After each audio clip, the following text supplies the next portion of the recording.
অনেক সময় power tiller ভালোভাবে চাষ করে না, তাই জন্য ফসলের জমির মালিকরা এসে পাহারা দিচ্ছে ভালোভাবে চাষ করার জন্য।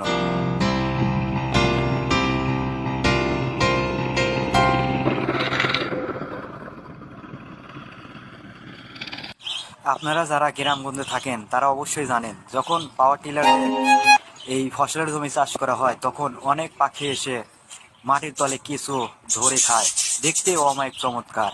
সেই দিনগুলো অনেকটাই ভালো ছিল শৈশবকালে, এখন আর আগের মতো আর ভালো লাগে না।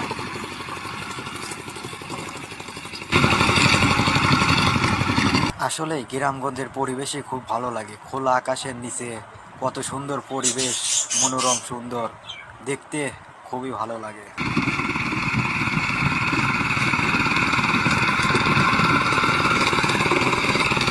এতক্ষণ আমার এই ভিডিওটি দেখার জন্য আপনাদের অসংখ্য ধন্যবাদ।